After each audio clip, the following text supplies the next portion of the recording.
Crown Content Publications, followers, viewers, supporters, and listeners. What's up? It's Miss Whitney Arthur, podcaster, Crown Content Publications podcast show.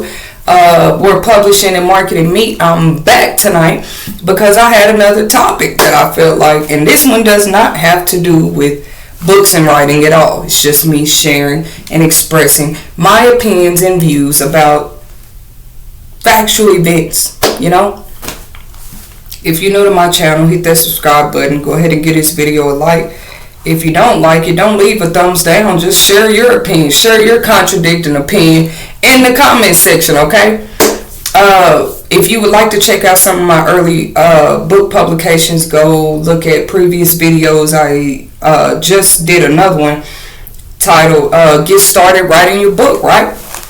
So go look at that. That's going to have links in the comment section for anybody interested going to check out some of my early publications. I call them that because I know what my growth has been so real as a writer. I cannot wait to, the next 3 books. The next 3 books y'all see me put out here, you're going to see what I was talking about.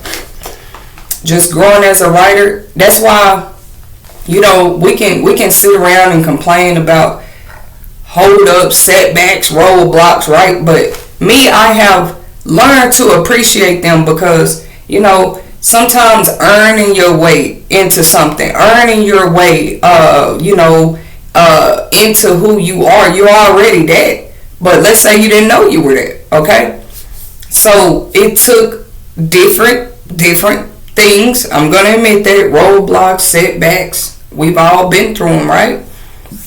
And for those of y'all that don't believe that it's more than less than us that go through that type of stuff, that's why you need to go check out my podcast show separate from the YouTube channel. We're on Spotify, we're on iHeartRadio, the Crown Content Publications podcast, where we interview authors and entrepreneurs weekly, and they can tell y'all their stories weren't always peaches and cream. But one thing about gold, when it's being refined, it goes through some pressure, it goes through some heat.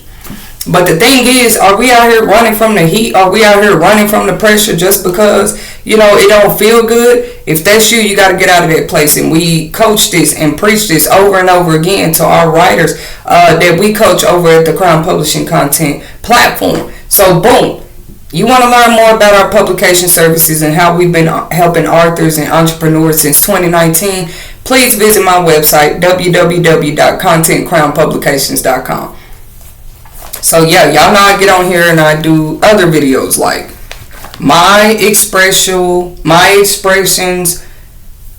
my views, my emotions about factual events. Because no matter what we do as a profession, how hard we're working as college students, I'm a college student, some of you college students know, life comes with setbacks, roadblocks, and you're going to have a lot of tenacity, a lot of grit to push past, unplanned, unseen, unfortunate events. Talk about unfortunate events. The title of this video is called, pretty much something like toxic culture communities and what happened with the Indiana pastor recently. I just want to use his story for example because it's been thousands and millions of more stories just like these, right? You have these, later on these kids come out and they telling on priests that may have harmed them some kind of way when they attended their congregations in past time.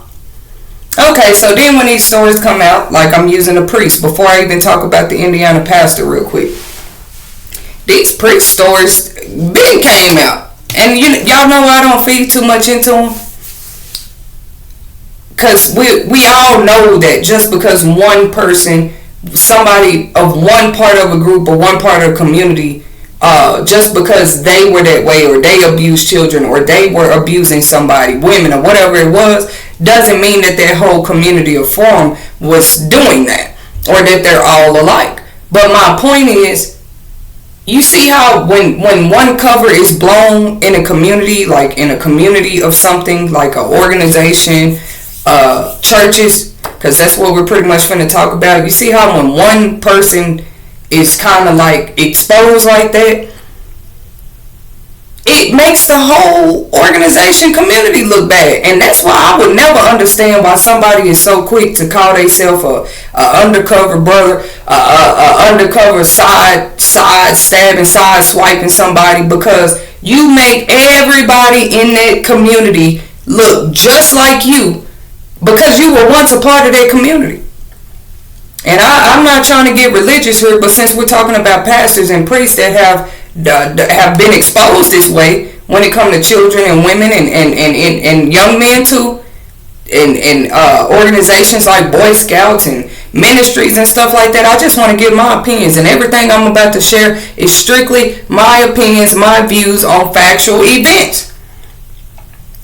Yeah, so it's just funny. What I said is, once you're a part of one thing and then you call yourself going to side cutter, you do know that the people that you coming back feeding information to, they looking at you. I don't care how much you have betrayed your beginning community, they're still looking at you like, they look at you a type of way. Like, dang. And I would, if you the type to go do this to your own, why would I ever 100% trust you in my organization over here, right? That's just one. Maybe y'all don't know what I mean with that, but have you ever looked at it like that? What we call a snitch or whatever, right? We all know that stuff ain't never free. Somebody's doing it for some type of payout. So that part is easy to see. That part is easy to see. People that just go and feed information somewhere, they know they ain't got no business going to tell such and such and such and such business, but somebody paid them to do it.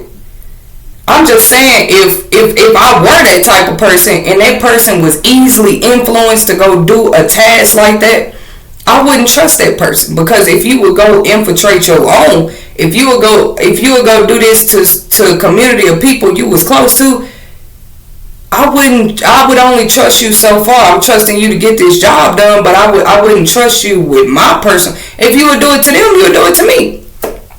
That's my first how I want to open this up, because that part is easy. When things are exposed, that's different. It's different when somebody is digging for information and they find it and they go report it to whoever wanted those reportings. That's a whole nother thing. But let's talk about exposure. When things are exposed, right? When things are exposed, the same thing always happens. People are sad, they're outraged, they're like, man, we've been manipulated. But see, the difference with the story of this Indiana pastor I'm about to talk about, because y'all can go Google it, it's already out there. This was so touching to people when it came out, they chose to take it to the news. Or the news done got all in the business, so it's already out there. I'm just going to give my opinions and views about it. You see, when things are exposed, that's the first thing a person feel, or a group or community of people feel. Like, man, I was manipulated. We were bamboozled. We were, when it comes to priests and therapists and doctors, like people on that level being quote unquote exposed, for some reason people get a lot more emotional. And I think it's because people forget that those people too are still human. I'm not excusing them, but those people were never better than you. They were never above you. They were never like, they just had a certain position that you felt like, and I've talked about this on other segments, what does true leadership look like? What does true leadership look like? Anybody can say, oh, well, I'm leading this over here.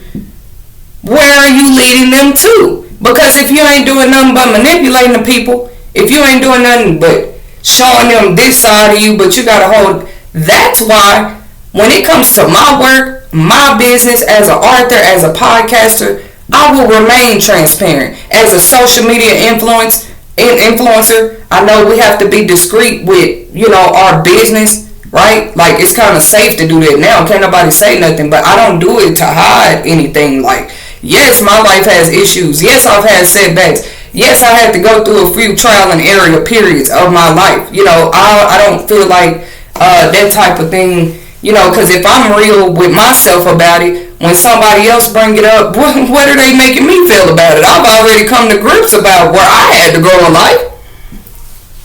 But no, to me, it's these people in certain positions once again, leadership positions. They the ones wanted to be reverenced as leaders. So what's the problem when something is exposed, when something is brought out about your senators, your authorities, your pastors, your leaders, your priests? What's the problem? Why are we so like provoked and emotion and we're like, oh, that's just because what I'm not gonna let y'all do. I already heard people doing it. See, there's another pastor. Yep, you know them pastors ain't right. What did I start off saying? Just because one person make a mistake in a community or organization, right? Like, who are we to say that whole community of them is like them? Because I'm sure the people at New Life Christian Church, they're gonna tell you they don't operate like it. Like what's been exposed about him, they're gonna tell you that ain't us. We just went to this church. But I'm saying, do you see how they look? Y'all sat there and attended and gave money, tithes and offering and contributed. So yeah, you telling us now that y'all not a part, nobody knew nothing. But what are people to think when this young lady had been raped years ago? She had already went through that, and she still attended that facility, and the people that went there still attended that facility, and he still had his position there. So, is a situation less vulnerable? Is it less worth digging into just because ain't nobody spoke on it yet? They didn't start speaking on it to the young lady, because I'm about to talk about what happened. So the young lady came out and said, yes, when I was 16 years old, that man he talking about is me. I'm sure that man had probably, real predators and abusers, they do what they do so much that he probably didn't even remember what she was talking about. When he came out calling himself making a confession in front of his congregation, he probably had one specific thing on his mind. Like, look, and y'all want to hear what the confession was? Pastor John Lowe II admitted to the congregation, this happened just this past Sunday at a church by the name of New Life Christian. It says he was an Indiana pastor. He admitted, or he wanted to stand in front of his congregation and say, look, man, I committed adultery. His wife was out there in the crowd. I'm finna give my opinions, because I just imagine confessing in front of a whole bunch of people, that alone, whether you're a pastor or not. You got a lot of sinners won't do that. They won't come up and just be like on social media or whatever, like, look, y'all, man, I committed adultery before, man, and it happened 20 years ago, or it happened just last week, and his wife sitting right there. That's one observation I'm making. You got common people that won't do that. But because his wife don't know, y'all know what the saying has always been, what a person don't know won't hurt him. Is that true? Because I'm sure that congregation is hurt. They did not know what he had done to that young lady before. So now your whole congregation behind you, an update on the story, he's quit. It's May 25th, 2022. And other things have happened. Other tragic events that are factual events just this week. We talking about at elementary schools, at public hearings, when it comes to politics, other things have taken place. But this is something I want to shed light on, because it could be a learning experience. It could be a healing experience. Because if they could do this at a congregation, what more, number one, is about to be exposed in this world? And how are we going to react to it when it comes? Number two, if this could be exposed at a place like that, like, why can't we as commoners, right, people who claim we have no faith at all, what's right is right and what's wrong is wrong, and we're able to peep it. What are you going to do when somebody comes out, your daughter, your niece, somebody you've been seeing for years come out and tell you, because it might be coming, your sister, your cousin, come out and say, look, this did happen to me. What is your reaction going to be? Because look, this congregation stood 10 toes down behind this young lady.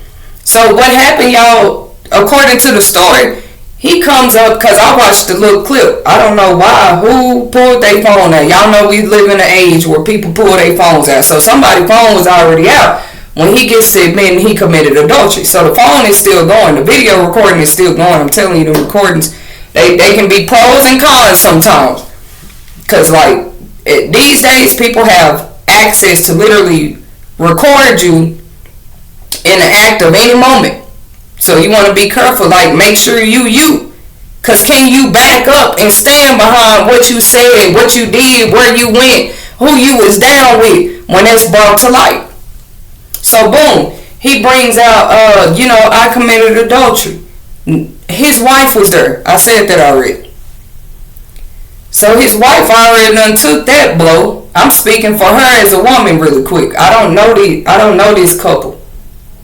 You already took that one blow. He has confessed in front of the congregation that he's committed adultery. Everybody begins to clap. Well, we've all sinned and fell short. I guess this is how they were feeling. Until a young lady she takes the microphone, y'all, and she's like, look, I'm the young lady he committed adultery with. And even though she's like, they're admitting it happened years ago, that's what I'm saying. Who knows who he was talking about? All he said was adultery.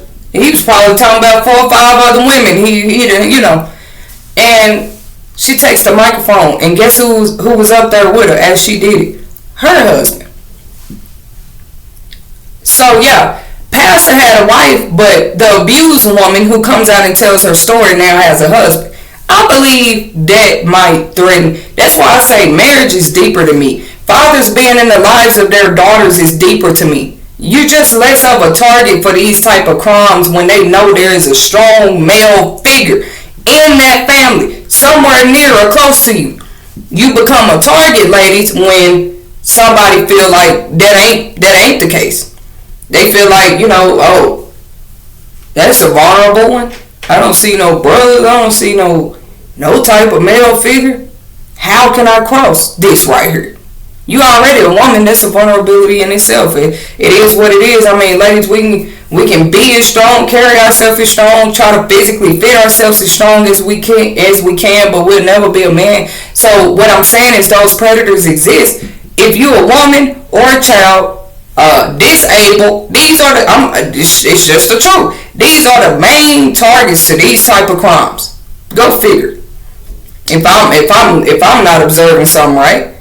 So what I seen on the video was like when the young lady said what she said she was 16 years old and this man took her virginity on the floor of the pastor's study. Was I there? No. I am speaking my opinions and views from factual events that have been reported at this time. And today is May 25th, 2022. So I heard the congregation saying, because she spoke what she said, and she was like, you did that, but I forgive you, but you need to apologize straight up. Like, people are not who y'all think they are anymore. They are ready for, which if I could talk to this young lady, like, people tired of hearing some forgivenesses you just ain't gonna get. Just let it go. Like, how are they fully healing from their trauma if nobody's taking accountability? Just like what happened at that elementary school, I talked about it yesterday. Why is nobody fully taking accountability here? The main accountability I heard is we need more security on the schools. Now, I feel like there's some more accountability need to be taken in that situation. But that's a whole nother topic. It just ties into why when, those shameful allegations are lifted and veils are lifted, nobody wants to take accountability. But he did come up behind her and he says, look, I'm sorry. He apologizes to the congregation. He apologizes to her in front of her husband, which her husband has to be a man of God because he didn't even attack you, brother. After she said what she said, he didn't act how he could have acted. So he must have already knew. It's another one of them sweep under the rug situations. Because, a lot of spouses, they're close. They share everything with each other. That was my whole thing with, I can handle a divorce and things, but brother, I have shared just about every little small inch in detail about my life with you. What am I supposed to do? Now we having a divorce. You be careful with some of the, I hope you're that mature. Because I thought this was a long lifetime arrangement. So there are things you know about me. Therefore, I agree that her husband probably already knew. Because, just his reaction. But they walked out to church after she said what she said. I think he apologized to her, the pastor and everything. Then he's left to apologize to the congregation. Somebody was like, if you did it, man, you need to apologize. They immediately was like, ramped up. Like, did she just say that? So some might say, well, he said that trap for himself because he stood up and admitted that he committed adultery in front of his congregation. To me, whether he came out and did that or not, a young lady was still hurting from something you did to her at 16 years old. Pretty much what was done in the dark always come to the light. And I just want to encourage us, because even in politics, when campaigns and things are going on and, elections and, you better believe somebody's digging into the dirt, the background stories, anything they can find on these politicians. This literally helps them win whole campaigns. Like, now y'all don't vote for him, this is going on and that's going on, right? When it comes to candidates for leadership, we got to do a better job of who we've been putting in those seats, for sure. Like, who gonna say it? Who gonna say it? I mean, this is just my opinion, but why would I wait till the 15th mass shooting of the year to say, okay, we need to really up security in certain places? There was security at the Travis Scott concert, y'all, where people was complaining, was saying that they were being ignored. They were screaming and yelling for help, saying that people was passing out and trying to get the attention of people and that they were being ignored. Is this what's going on? Was the young lady ignored for so long? Regardless of how this goes, what I'm trying to say is, especially if we have story after story after story coming out about priests, people in positions like priests, because there's like so many diverse religions out here. One thing about it, what I noticed with religion, y'all, because really I was going to call these surviving toxic culture communities. Yeah. It don't matter what religion you practice, there is always a leader. Why is that? It's the same order of operations, if I will. Y'all know in math they call it the order of operation. It's the same order. There's like a leader, some type of dictator who's like the high up chain. In Buddhism, I'm sure at their little chapels where they do what they do, there's a leader there. In Islam, there's a leader in their chapels, but there's also like higher leaders than them that just call shots about what they feel like is the highest enlightenment of that religion. This is what I've noticed about the different cultures. Oh, I don't mean to step on toes. What's the first four letters of culture, y'all? Yes, you're right. CULT. So, a cult is pretty much a group or organization of people with similar interests and beliefs, okay? So you got good cults, I'm sure, and there's bad cults. You got groups and organizations that come together for what you would call a greater cause, a greater good. And then you got groups and organizations that come together that make you kind of like wonder, like, what y'all really got going? I wanted to name one, but I'm sure it costs y'all mind when we say the word cult, like, and people that just go in secret, because that's what I always trust about secret or private organizations. Like, what is there to be so private about? When we have people steady coming out with stories talking about how they were abused or they were kidnapped or they were raped or they were molested in these same organizations, in these same communities. I just touched on a few, like religious sects. But these are where these stories are coming out. I'm not here to mock them or judge them or make them feel bad. What's going on, though? Because with each organization, each community, or each group of peoples, what did I call them? Cults. I might as well, because that's what it is. Y'all believe in the same interests, the same common cause, or whatever. But then, boy, somebody can't hold their water no more. Like, no, these people made me feel like this. This leader did this to me. And when I cried out for help, as it usually goes, somebody wants you to shh.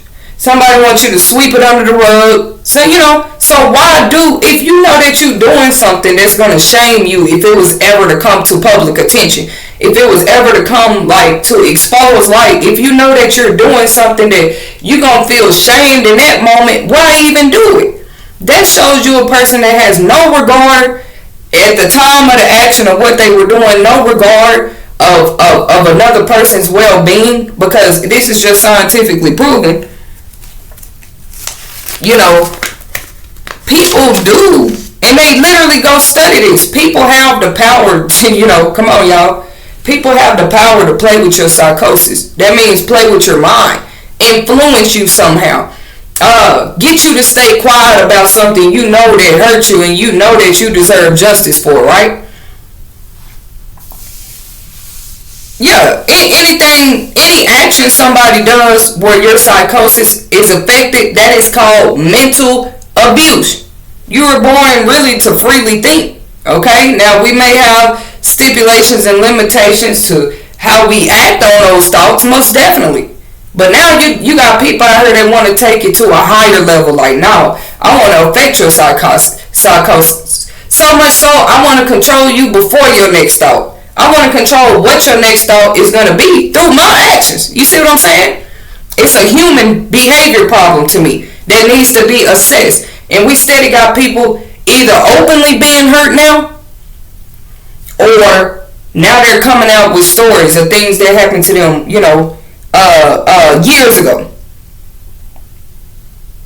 Yeah, the actions or words of anyone that comes into contact with them, if their actions and words are constantly and repetitiously affecting a person some type of way, that is some type of psychosis cult stuff.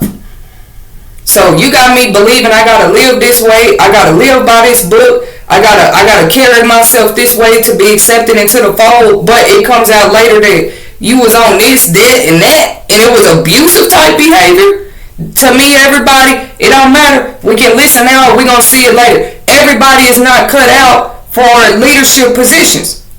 Oh, but we think we know we have what it takes to deem somebody a teacher, a preacher. A farmer is a leader to me because, you know, without the work they do, we don't have the fruits and vegetables that, you know, not just majority of the population knows how to go out there and grow something, right? So a farmer is a leader. That's why you have people that feel emotional about how cattle and chickens and how the animals are being treated, so they don't eat meat anymore. I know I'm a little foreign in between with that one, but still, I was trying to bring it in like, that can be proven with farmers. Not every farm hub was doing the right thing when it came to how they're breeding animals, how they're treating the animals before slaughtering things, how they're even slaughtering them for food.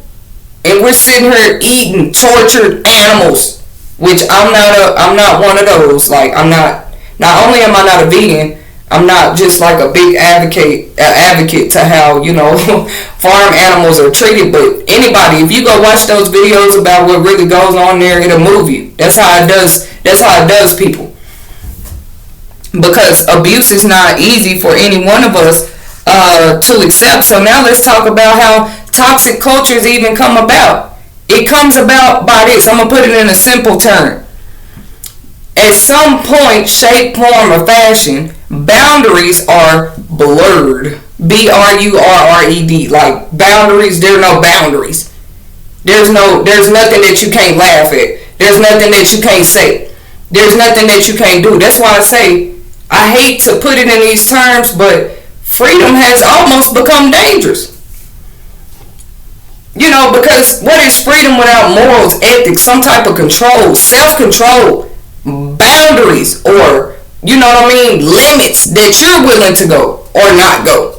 You got a bunch of people that feel like they can just do whatever they want to do, say what they want to say, go wherever they want to just because they can. I'm just saying, look at society for a second now, y'all.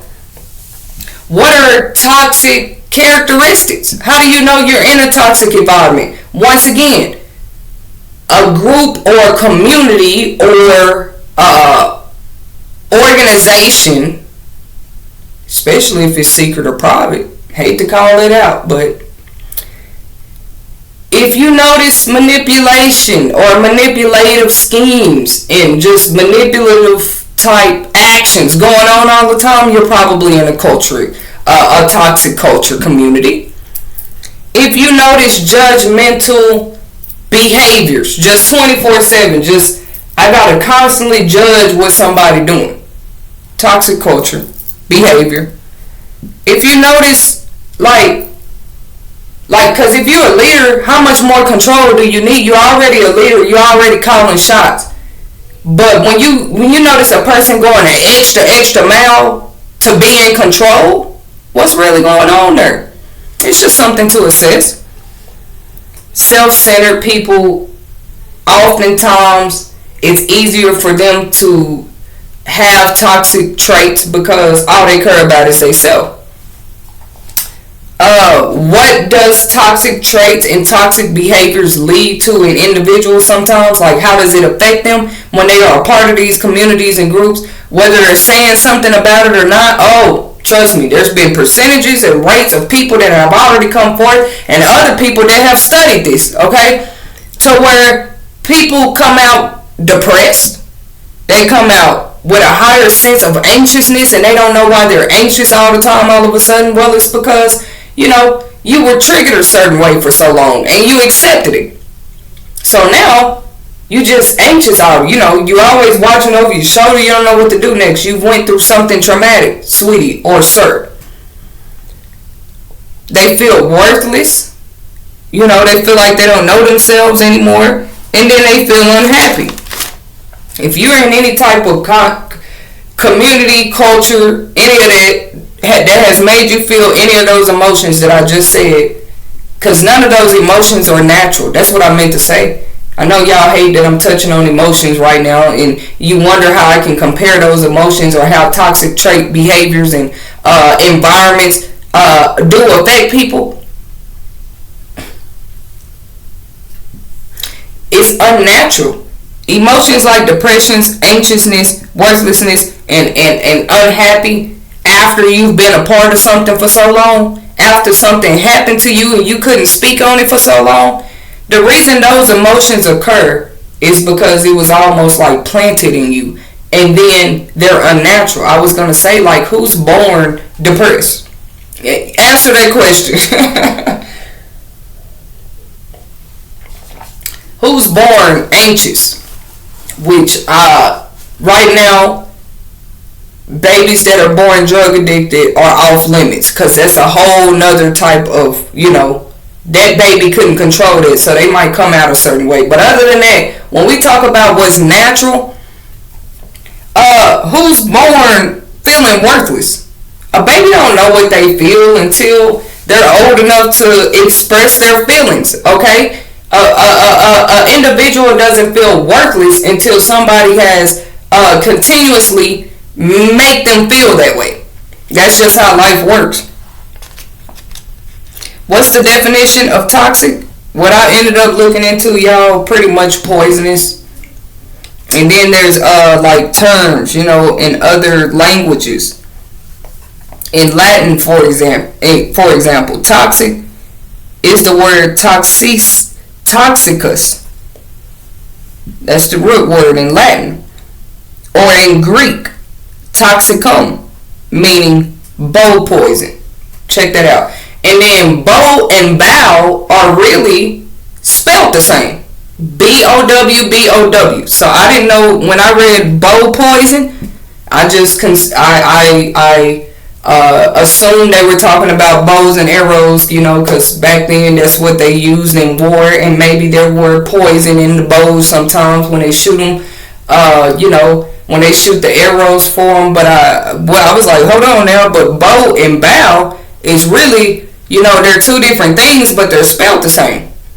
So now you say bow poison, it makes it much deeper. We have to watch and be more attentive. I know I'm not saying nothing new. What we are, whether we know it or not, consciously, physically, spiritually bowing down to, because it just might be toxic. As the young lady that just came out about her story about what that pastor did to her when she was 16 years old. I'm using that as a prime example. Yeah, because it doesn't matter that the congregation now is probably saying, oh, we didn't know, and well, we empathize with her, and we look how it makes that whole community look, not the city, the organization. See, sometimes y'all think when somebody takes accountability for something, that's different when you were just an individual living an individualistic life and you committed a crime like that. Nobody can say anything because nobody has to take accountability because it was you involved. Like, everybody knows that. But once you become a part of a community, a group, organization, or something like that, it's, to me, everybody in there need to take accountability. Just like the elementary school, whatever happened. Now, once somebody got a weapon in their hand, it's kind of hard to control the narrative of what's about to happen next. I'm saying take accountability for what was and what wasn't in place before that even happened.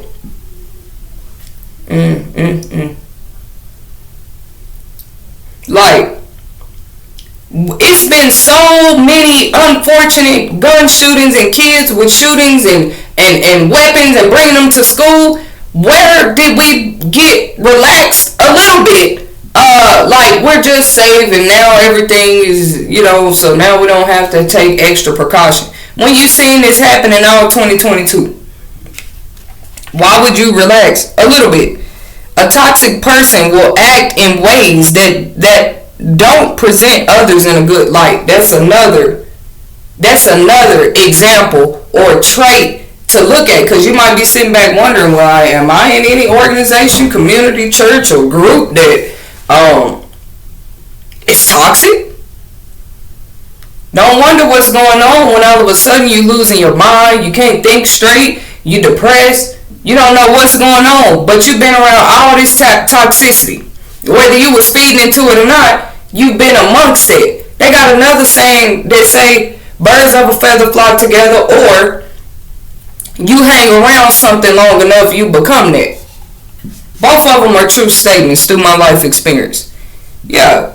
Because I ran with certain people so long, I didn't understand at a certain point in my life that one day I would outgrow certain things. I wouldn't have to say nothing. It just no longer, it no longer appeals to me. Like, I don't want to be here with you guys. I don't want to do this. I don't want to sit around and talk about and steady try to throw dirt on somebody like, how is that paying me? How is it? I don't want to do that every day in this group, in this community, in this organization. I don't want to do that. So I outgrew things before a lot of stuff even came to what it is in 2022. But, and I'm glad I did, because I don't know how much more. So let's talk about things that can be toxic, right? Because we're talking about conscious groups right now in community, in culture. But because the first four letters of culture is cult, debt, you can have toxic debt habits. You can have a toxic workplace. You can have toxic foods that you're eating. Regardless of what it is, toxicity is toxicity. And I just broke down how in Latin, in the English term, is the definition is poison. If you're sitting just eating toxic food, which means you're feeding yourself poison, don't expect an after effect to not come eventually. Some type of toxic effect or outcome, because that's all you've been feeding yourself. If that's true with toxic foods or toxic drinks like sodas and beer and alcohol, why wouldn't it be true about the culture, about the environment, about the group or community of people that you're running with? If that one person go down, I'm just saying how it make the whole community, that everybody that was following that leader, because now this means y'all didn't see this and it was right in front of you. Now this means this man got away with this for X amount of years. This young lady had to suffer in silence, but now that she done came up and stood against in front of a congregation and somebody had their phone out, we want to give reverence. We want to get mad at the pastor. We want to pat her on the back and hug her. So yeah, like I say, that one played out for itself. He quit. So you done been over this church this long and you just quit because she came out and said that? It's because you know the consequences that come with somebody coming out saying that you did them like that. That's what I don't understand about why people do things that they're not willing to take accountability for, like 100% accountability for. They used to say this too. Don't say, if you don't have nothing good to say, don't say it at all. Do y'all know how old that one quote is? It's like the older people, they already saw things with their experience in life. So I'm not gonna say what the young lady said wasn't good. They say if you don't say something, if you don't have nothing to say, don't say it at all. That ties into my comment just a second ago saying that a toxic person will often, you'll see them do this often.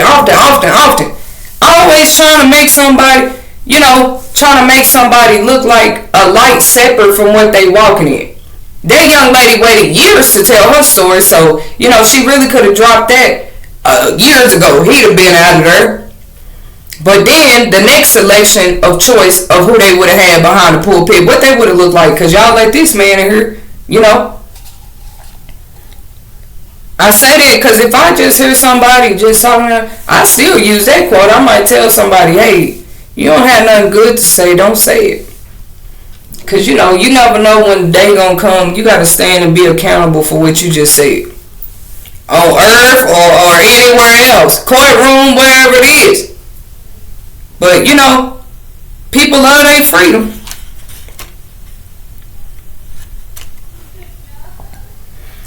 Another way for you to know whether you are around a toxic environment or toxic people, they add negativity to and make you upset all the time. This is something that's added to your life. You felt pretty well rounded, so you're not tripping when you feel like, I feel like this is messing with my confidence. This is like, it's better to be able to assess. It's okay. It might make you angry, like, man, this is a toxic, I might have to leave her. That's okay. But it's better to catch it sooner than later, I can tell you that. Gossip. Gossip has always led to drama. I don't care what y'all say. And people still think that's cool and funny and cute. It's an immature trait. I ain't gonna call that one toxic. That's just immature. But gossip is considered toxic because whether that person hear you or not, you are defaming their character. You are trying to shed bad light on them. And they, 9 times out of 10, see them type of people that get done like that, they ain't did nothing to nobody. It's just a toxic trait of people. If they end up in the wrong environment, the wrong culture, the wrong group, that's how that happens. And it ain't a group that I have seen yet that doesn't at least pick on one person in secret. But they wonder why I'm cool being a loner. Because I already know how people are. I've already came to that conclusion a long time ago. I know how to deal with them accordingly for the time I'm dealing with them, or probably the time I have to deal with them. And then I know how to transition back into my peace. Even if they rub me wrong, I know how to transition back into my peace afterwards. Because I know how to live like an individual, like just independent, right? Yeah, because whether I'm in a group setting, and I might be a part of this group, I got initiated or I got hired, or, I got married into it. Just because you're a part of something don't mean them people ain't gossiping about you behind your back, or that them people won't gossip about you in your face. What I can tell you is that it is a toxic, what do we say toxic meant? Poisonous. Anything poison, when you eat it when it's food, it's going to mess you up on the inside. So that's the same way with toxic groups and, environments, communities, and things like this. Anything that causes a pervasive fear of failure, like now all of a sudden you feel like you're walking on eggshells at work. You walking on eggshells at church, at the synagogue, around the priest and the Muslim chief. And I wouldn't care, because it could be the most beautiful type of cause in the world, but it's what y'all are doing in that, like, that stuff shows. If I go to a Islamic hall and I gotta walk on eggshells, like, I haven't decided to be Islam yet. I'm just trying to figure out how y'all work, what you do, what you believe, and I feel like I gotta walk on eggshells. That's already toxic. Any group or organization, community that look at the outside, anybody outside of what they doing as enemies is toxic to me, because you have to be able to respect, no matter who you become in life, that there are simply different walks of life. Everybody's not Islam like you. Everybody doesn't wash their clothes that way. Everybody don't cook their zucchini the same way. You see, you choose your individuality in life. I'm just trying to help clear up toxic culture behaviors out here, and I know I can never fully 100% do it. Toxic foods, people are going to always eat them because they're accessible. Toxic workplace cultures and stuff, people are always going to end up victim to that because somebody always going to need a job. They can't control who the leader is, how toxic the boss is, how toxic the supervisor is, how toxic the employees is. How does that stuff fester? No boundaries, like I said, no limitations, all this freedom, all this power, you know what I mean?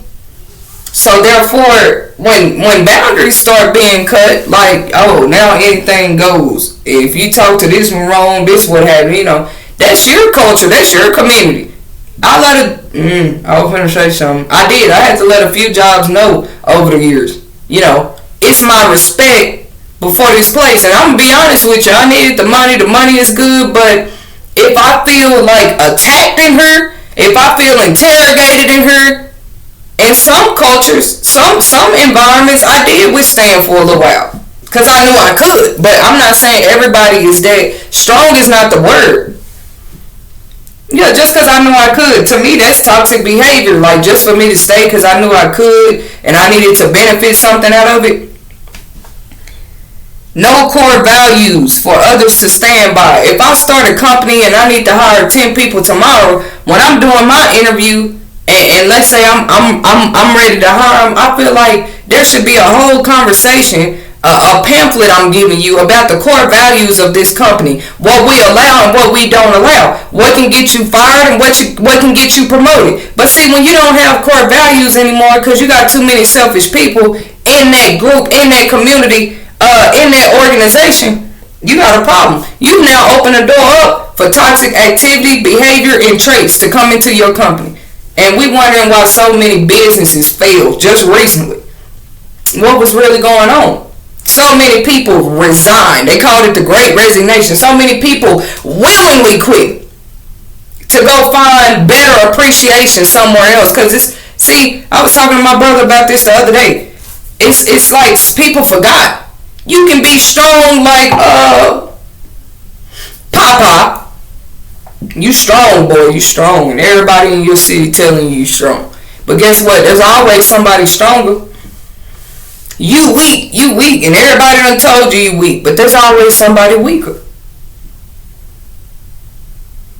You fast, somebody faster. You dark, somebody darker. You bright skinned, there's somebody lighter. So to me, toxicity has come in through people wanting to be the it kind of ties in hand with narcissistic traits. It's crazy. You got to look at it. Yeah, narcissistic behavior and narcissistic people are very, very toxic. Because all they do is break down the next man's character, try to break down what the next man is doing, and this is how they live their life. They don't have time to go find out who they are, what they can be doing, and how they can continually grow because they love what they do so much. They don't have that in them. That's toxic. They don't have it to love themselves, so how they gonna love somebody else? There's also in toxic cultures and communities no clarity of communication efforts. But if it's confusion going, baby, they love that.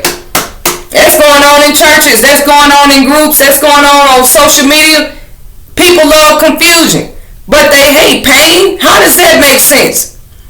You keep enough people confused, now people are living outside of themselves. They living outside of their mind. They living outside of their true being. So anything is going. Kids being hurt. Agendas is being pushed. But we don't think that having some type of unified, clarified communication effort in society is worth it. Yeah, everybody got a freedom to say what they want to on a social media post. But what is we talking about? Yeah, everybody got a freedom to say what they want to on YouTube and on the internet, but what is we talking about?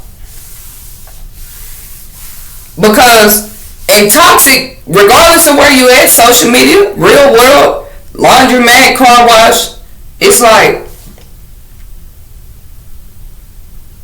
if I heard, I don't know, I was like this too. Let me give an example. Like, since a little kid, I remember one day in first grade, a little boy fell. He tripped over his chair and he fell. And the boy was crying, his glasses flew off. I don't know why I remember this. And I mean, everybody, just about everybody in the class started laughing. If I remember it right, everybody started laughing. And I remember trying to ask a little girl, I think she was like my little friend, but I'm like, I literally asked her, how is that funny? How is that funny? Girl, you know he weird anyway. He just, you know, they would always bully and tease this little boy, but I couldn't find it. Like, there still isn't. Like, certain things, there's no funny bone in me. You know, it depends on what it is. And trust me, y'all, I am a goofy, I have a pretty well-rounded sense of humor. I promise. Like, the people that know me know, like, really, she funny.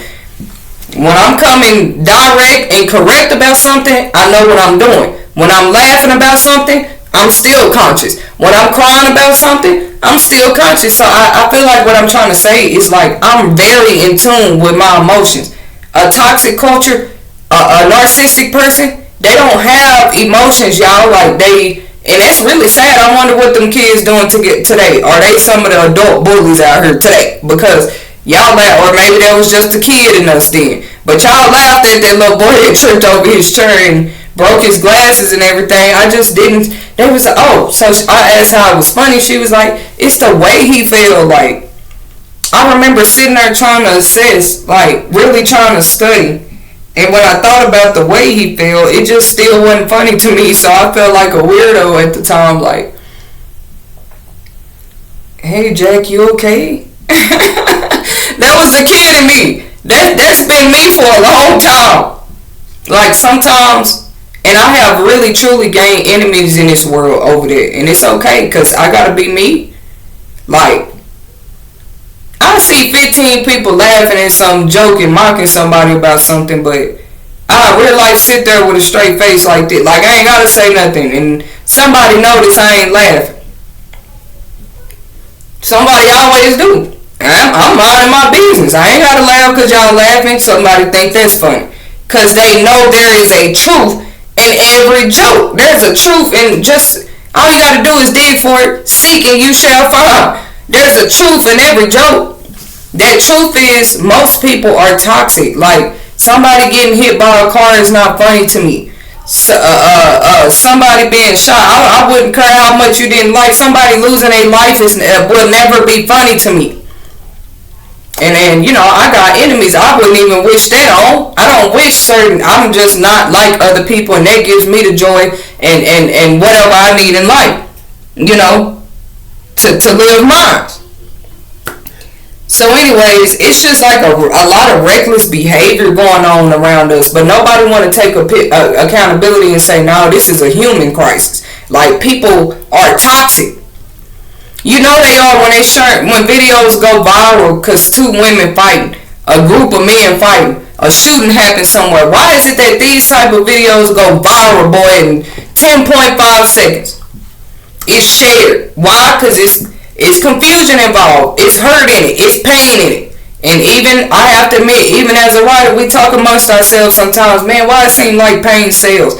I go and write a book about something unfortunate, everybody gonna want to read it. That's crazy, and I do have a lot of unfortunate stories to tell. But I call them $1 million stories, y'all, because some things, some of us survive. I feel like we wasn't even supposed to survive. Like, so it's $1 million story, because if you ever tell it, people gonna be like, what? Like, what? Like, no, you gotta be lying. Like, no, we got witnesses and everything. We got proof, we got pictures.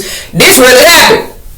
So it's like, let's take accountability as humans today. Like, it's a human crisis. It's not a pandemic crisis. It's not an economy crisis. This started with human beings. Human beings who continue to choose. Yeah, with their freedom. We got freedom, right? They just keep choosing and choosing and choosing. They choose what they say. They choose where they go. They choose how they want to dress. They choose who they laughing at. They choose who they crying with. They choosing who they support, who they don't support. And it's a bunch of choices. But when them choices begin to ricochet and have their effects and backfire, don't nobody want to take accountability. Thank you guys for clicking on my video to see what it was I had to say. Surviving toxic culture communities. How can we begin to do that? Because you can't stop toxicity from existing. It exists. It's out here. It's out here in people. It's out here in food. Like I said, you got people with toxic spending habits. All that. So what can you do today? Ask yourself. You ain't got to comment nothing. When you look at this video, what can you do today to make sure that you are not contributing to toxic environments, toxic culture, toxic workplace, toxic finance habits? No, let's not. What's the opposite of toxic though? Healthy. Healthy as a brick. Healthy as an ox. Whatever you want to call it. Healthy, like balance, there's no toxicity seeping out of you. When I think of toxicity, I think of y'all know that sign on a chemical bottle when something is toxic, like you don't need to breathe it in, you don't need it to get on your skin. That's exactly how this is out here.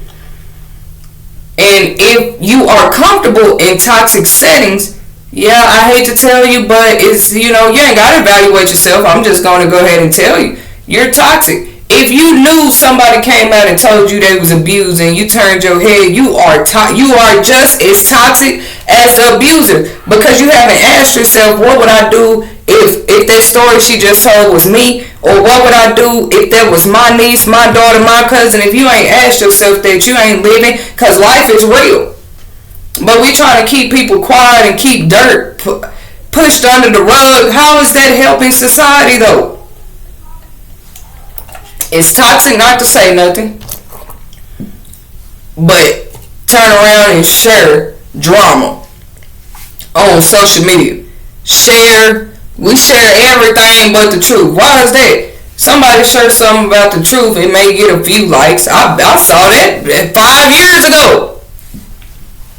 And I wasn't tripping. It was just a deep observation. Like, boy, when you doing something like positive or true, they question that. They interrogating that. They inspecting that. They inspecting the innocent. What you really need to be paying attention to is the toxic environments around the world that are literally beginning to affect society and has been affecting society. Everything we turn in our nose at, and we know it's wrong. We'll comment though when the babies, this happening at an elementary school, graduation's being shot up, but nobody's listening when these babies was telling y'all they was bullied, or they don't feel right about your boyfriend, they don't feel right about stepmama, because every time you go to work, daddy, she look at me funny, she talking to me crazy. Listen to your kids. Listen to your kids, listen to your daughters, your nieces, listen to people. Then when they go the toxic route, because they've been around toxicity so long when nobody listening to them, we wondering what's going on. I hope this segment made sense. Thank you for clicking on my video again. Y'all know I do my ones about my views and opinions about things, factual events. That with the pastor was a true story. You can go Google it. I believe this happened in the congregation just this past Sunday. Today is Wednesday, May 25th.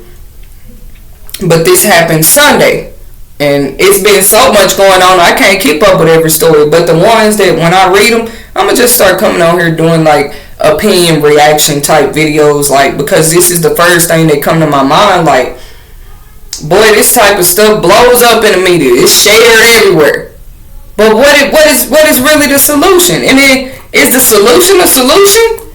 Or are we just trying to find a quick fix to make everybody feel better? Or are we going to look at ourselves as a human race and say, look, we have become toxic. We just as toxic as the toxic waste dump fields out there. But are we willing to admit that, take accountability so we can change? So we all living in a safer, better place? It's always two sides of every story. It's always a pro-choice and a negative choice. But people are giving up. What do you think?